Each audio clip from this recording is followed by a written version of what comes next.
ജമ്മു കാശ്മീരിലെ ജനങ്ങളുടെ സ്വത്വം തെളിയിക്കാൻ ഗോജ ആസിഫിന്റെയോ മറ്റാരുടെയും സർട്ടിഫിക്കറ്റ് ആവശ്യമില്ല. റവാല കോട്ടിലെ ജനങ്ങളുടെ കാശ്മീരി സ്വത്വത്തെ ചോദ്യം ചെയ്തുകൊണ്ട് പാക് പ്രതിരോധ മന്ത്രി ഗോജ ആസിഫ് നടത്തിയ പരാമർശങ്ങൾക്ക് ചുട്ട മറുപടിയുമായി പാക് അധീന കാശ്മീർ പ്രധാനമന്ത്രി ഫൈസൽ മുന്താസ് റാത്തോർ രംഗത്തെത്തിയിരിക്കുകയാണ്. അധീന കാശ്മീരിൽ ജനകീയ പ്രക്ഷോഭങ്ങൾ ശക്തമാക്കുന്നതിനിടയിൽ പാകിസ്ഥാൻ കേന്ദ്ര സർക്കാരും പാക് അധിനിവേശ കാശ്മീർ ഭരണകൂടവും തമ്മിലുള്ള രാഷ്ട്രീയ ഭിന്നതയും വാക്പോരും തെരുവുകളിൽ നിന്ന് ഭരണ തലപ്പത്തേക്ക് നീങ്ങി എന്നുള്ളതിന്റെ ഏറ്റവും വലിയ ഉദാഹരണമാണിത്. കലുഷിതമായ ഈ സാഹചര്യത്തിൽ ജനങ്ങളെ ഒന്നിപ്പിച്ചു നിർത്താൻ ശ്രമിക്കുന്നതിന് പകരം ഉത്തരവാദിത്തപ്പെട്ട സ്ഥാനത്തിരുന്ന് വംശീയവും പ്രാദേശികവുമായ വിഭജനം ഉണ്ടാക്കാനാണ് പാക് മന്ത്രി ശ്രമിക്കുന്നതെന്നാണ് റാത്തോർ ആരോപിച്ചത്. പാക് അധീന കാശ്മീരിലെ പ്രധാന നഗരങ്ങളായ റവാലക്കോട്ടിലെയും മീർപൂരിലെയും താമസക്കാർ യഥാർത്ഥ കാശ്മീരികളല്ല എന്ന ഒരു പ്രമുഖ ടെലിവിഷൻ അഭിമുഖത്തിൽ ഗോജ ആസിഫ് അഹങ്കാരത്തോടെ നടത്തിയ തരംതാണ പരാമർശമാണ് ഇപ്പോഴത്തെ വലിയ രാഷ്ട്രീയ കൊടുങ്കാറ്റിന് തുടക്കമിട്ടത്.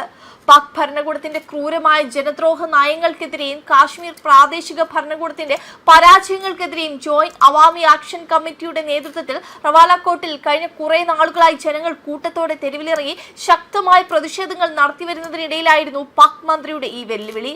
കുതിച്ചുയരുന്ന ക്രൂരമായ പണപ്പെരുപ്പം, പാക് സൈന്യവും ഭരണകൂടവും പ്രദേശത്ത് നടത്തുന്ന കടുത്ത മനുഷ്യാവകാശ ലംഘനങ്ങൾ, ജനങ്ങൾക്ക് ഭരണഘടനാപരമായ അടിസ്ഥാന അവകാശങ്ങൾ പൂർണ്ണമായും നിഷേധിക്കൽ എന്നിവയ്ക്കെതിരെ അതിശക്തമായ ജനരോക്ഷമാണ് മേഖലയിൽ ആളിപ്പടരുന്നത്.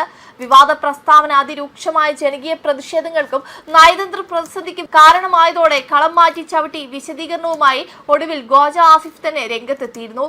വെറും ജനനം കൊണ്ടല്ല, മറിച്ച് പതിറ്റാണ്ടുകൾ നീണ്ട കടുത്ത പോരാട്ടവും വലിയ ത്യാഗങ്ങളുമാണ് കാശ്മീരി സ്വത്വം നിർണ്ണയിക്കുന്നതെന്നാണ് കാശ്മീരികളെ അനുനയിപ്പിക്കാനായി അദ്ദേഹം പിന്നീട് തന്റെ നിലപാട് തിരുത്തി പറഞ്ഞത്. അതിനൊപ്പം തന്നെ പാക് അധീന കാശ്മീരിലെ ഭരണപരമായ വലിയ പരാജയങ്ങൾ ചൂണ്ടിക്കാട്ടി തന്റെ ആദ്യവാദത്തെ എങ്ങനെയെങ്കിലും ന്യായീകരിക്കാനും അദ്ദേഹം പരാജയപ്പെട്ട ഒരു ശ്രമം നടത്തി.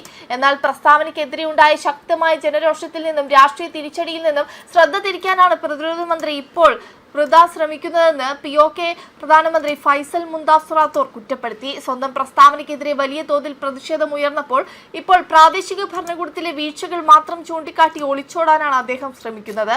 തങ്ങൾ എത്ര മികച്ച രീതിയിലാണ് ഇവിടെ ഭരണം നടത്തുന്നതെന്ന് പാക് പ്രതിരോധ മന്ത്രിയുടെ മേലുദ്യോഗസ്ഥരോട് ചോദിച്ചാൽ അവർ കൃത്യമായി പറഞ്ഞു തരുമെന്നും റാത്തോർ പരിഹസിച്ചു. വിഷയം ഇത്രത്തോളം വഷളാക്കിയ സ്ഥിതിക്ക് പ്രതിരോധ മന്ത്രി ഗോജ ആസിഫ് തന്റെ വിവാദ പരാമർശത്തിൽ പരസ്യമായി മാപ്പ് പറയണമെന്നും ജനങ്ങളോട് ഖേദം പ്രകടിപ്പിക്കാൻ തയ്യാറാവണമെന്നും കാശ്മീരികളുടെ വികാരം വ്രണപ്പെടുത്തിയ നടപടി അംഗീകരിക്കാനാവില്ലെന്നും അദ്ദേഹം കർശനമായി ആവശ്യപ്പെട്ടു. വെബ് ഡെസ്ക് കർമ്മ ന്യൂസ്.